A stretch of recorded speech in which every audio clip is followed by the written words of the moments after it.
அவர்கள் அந்த காரியத்தை அவர்கள் எதிர்க்கிறார்கள். But then what happens? Because of the media, the issue becomes known. இதெல்லாம் பொய்யான தவறான காரியம் என்று நாம் எல்லோரும் அறிந்திருக்கிறோம். ஆனால் இதை சரி என்று சொல்லி தொலைக்காட்சியிலே செய்தித்தாளிலே அடிக்கடி இதை பற்றி சொல்லி சொல்லி சொல்லி சொல்லி அதுக்குண்டான தவறான மனிதனுக்குள்ள இருக்கிற அந்த எண்ணங்களை தவறு என்று சொல்றதை சரி என்று தொலைக்காட்சியில இந்த நாட்களில் செய்கிறபடினால் எல்லோரும் பரவாயில்லை என்று விட்டுவிட ஆரம்பித்து விட்டார்கள். So even though it's a crazy idea, now people have this it's familiar in their head. அது தவறான காரியமா இருந்தாலும் கூட தொலைக்காட்சியில் அடிக்கடி வருகிறபடினால் செய்தித்தாள் அடிக்கடி வருகிறபடினால் அவள் அதை குறித்துதான ஒரு பெரிய பொருட்டா எண்ணுவதில்லை. And then these groups, they continue to push for their cause. அவர்கள் இவனமான செய்கிறபடினால் அவர்களுடைய சொந்த மாம்சத்திலே வேதத்தில் அசுத்தம் என்று சொன்ன காரியம் எல்லாத்தையும் பொதுவாக எளிதாக அழகாக செய்ய ஆரம்பித்து விட்டார்கள். And then after a while, then there's other homosexuals. They don't talk about sex with little boys. இன்னொரு விதமான உடலுறவு கொள்கிறவர்கள் அவர்கள் சிறிய பிள்ளைகளோடு உடலுறவு கொள்வது குறித்து பேசுவதில்லை. They just talk about well, we think it's okay if we have health insurance if two adult homosexuals live together. அவர்கள் என்ன சொல்றாங்க, நமக்கு ஒரு இன்சூரன்ஸ் போல இருந்தால் நாம் இப்பேற்பட்ட அதாவது ஒரே இனத்தினர் நமக்கு திருமணம் செய்வதை குறித்து அவர்கள் இன்சூரன்ஸ்க்கு பேச இன்னைக்கு அதை சட்டமாக கொண்டு வர விரும்புகிறார்கள். We want the society to recognize our union. அப்பேற்பட்டவர்களை பொது மக்கள் அவர்களை அங்கீகாரம் பண்ண வேண்டும் என்று இன்னைக்கு அதுக்காக போராடுகிறார்கள். And then they keep making these arguments and they keep coming up in the media and people keep getting exposed to these. இதை குறித்து அதிகமாய் பேசி அதை அப்படியே ஒரு சட்டமாக அதை எல்லாரும் செய்ய வேண்டும் என்று கொண்டு வர ஆரம்பித்து விட்டார்கள். And then originally people wouldn't even think about giving the insurance rights to people like that. ஆனால் சட்டம் அப்பேற்பட்டவர்களுக்கு இன்சூரன்ஸ் கொடுக்க கூடாது என்ற சட்டம் உண்டு. ஆனால் அதை மாற்றி அமைக்க முயற்சி செய்து எல்லாவற்றிலும் அவனமாய் செய்ய முயற்சிக்கிறார்கள். But compared to the people who want that have the sex with the little boys, this doesn't sound so bad. நான் முன்னே சொன்ன அந்த பாவத்துக்கு இது பரவாயில்லை என்று சொல்லி அவர்கள் நான் அதை போல இல்லை என்று சொல்ல ஆரம்பித்து விட்டார்கள். And then it becomes then all of a sudden now there's debate about well maybe this is right, maybe this is wrong. அதுக்கு பின்பதாக இது தவறா, அது சரியா, அது பரவாயில்லையே, இதுதான் ரொம்ப மோசம் என்று எல்லாம் ஏறக்குறைய வேதம் சொல்லாத வேதம் பாவம் என்று சொன்னது எல்லாம் அவர்கள் சரி என்று பேச ஆரம்பித்து விட்டார்கள். And then maybe the majority is still against it.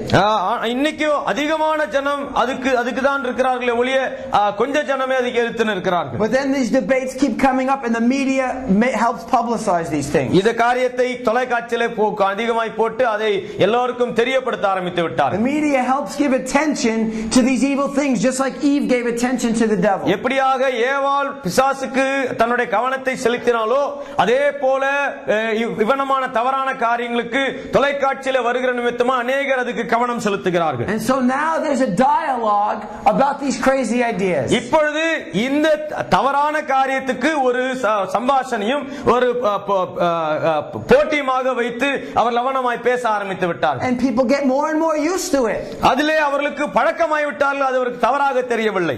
Then people say well maybe gay people can adopt children. இப்படியும் வந்து விட்டது, ஆணும் திருமணம் செய்து ஒரு பிள்ளையும் அவர் தத்தெடுத்து வளர்க்க ஆரம்பித்து விட்டார். If there's an orphan in the past maybe a homosexual was not allowed, but now they say well we just want the right to adopt the child.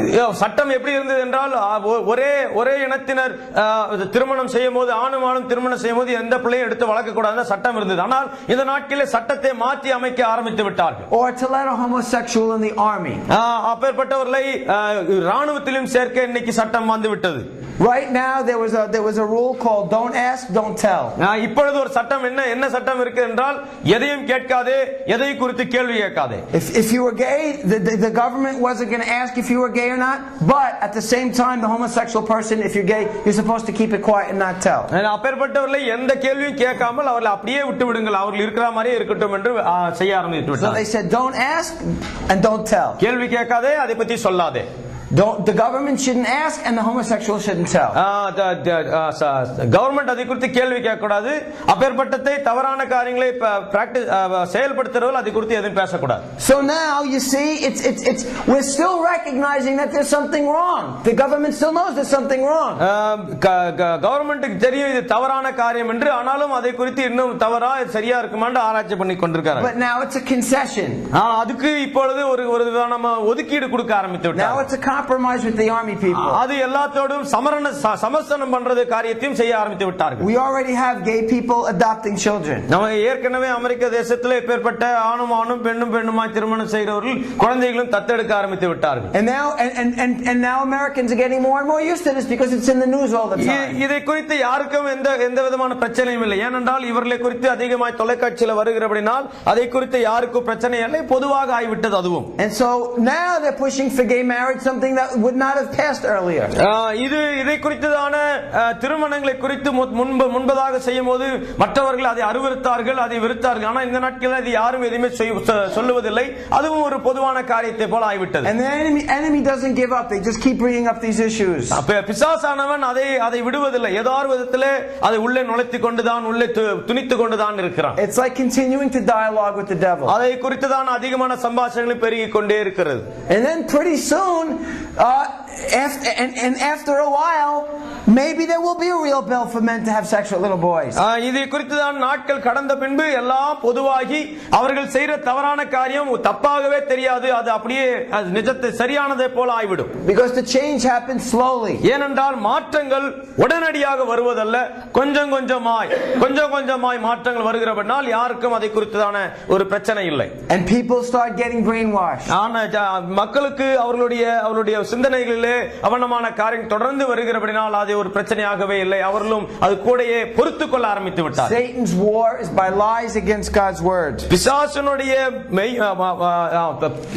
எதிர்மறையான காரியம் தாக்குதல் எதில் என்று கேட்டால் வேற எதிலும் இல்லை, தேவனுடைய வார்த்தையில தான் அவன் தாக்குதலை உண்டாக்குறான், அதுல தான் அவன் சந்தேகத்தை எழுப்புகிறான். Look at Revelation chapter 12. வெளிப்படுத்தின விசேஷம் 12வது அதிகாரம்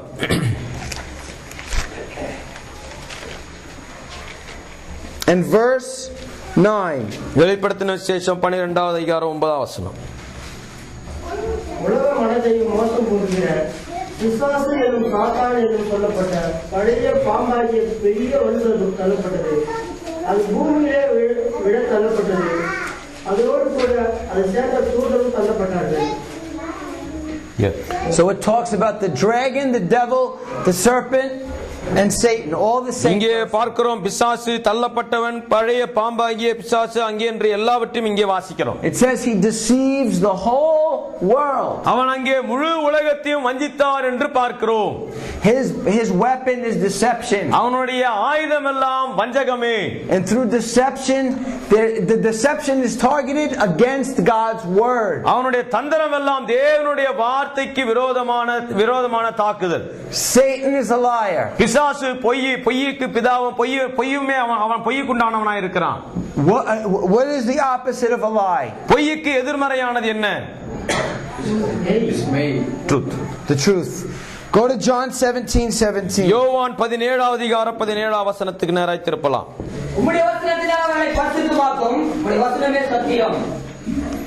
What is truth? சத்தியம் என்றால் என்ன? Word. That's right. Amen. And Jesus said, and the Bible says, in the beginning was the Word was with God, and the Word was God. நாம் யோவான்ல 1வது அதிகாரத்துல வாசிக்கிறோம், ஆதியிலே வார்த்தை இருந்தது, அந்த வார்த்தை தேவனாய் இருந்தது, அந்த வார்த்தை குறித்து அழகாக எழுதப்பட்டதை வாசிக்கிறோம். So the Word is truth. ஆனவனால் வேதமே சத்தியம் என்று வாசிக்கிறோம். And Jesus said, I am the truth. இயேசு சொன்னார், நானே சத்தியம் என்று சொன்னார். Because Jesus is the Word. ஏனென்றால் இயேசுவே வார்த்தையாக இருக்கிறார். But Satan lies against God's Word. ஆனால் பிசாசுக்கு என்ன வேலை என்றால் தேவனுடைய வார்த்தைக்கு விரோதமாக பொய் சொல்லுகிறான். The whole fall came through a lie. முழு மனிதனுடைய தள்ளப்பட்ட நிலைமையினுடைய ஆரம்பமே பிசாசுனுடைய அந்த கர்த்தருடைய வார்த்தைக்கு விரோதமாக எழுப்பின தந்திரமும் தாக்குதலுமே. And it happened so slowly that you don't see it. அது தாக்குதல் உடன் நேரடியாக நடக்கவில்லை, கொஞ்சம் கொஞ்சமாக தந்திரமாக அவன் செய்ய ஆரம்பித்தான். About 50 years ago in America, 50 வருடங்களுக்கு முன்பதாக அமெரிக்கா தேசத்திலே when they made movies, அவர்கள் படங்களை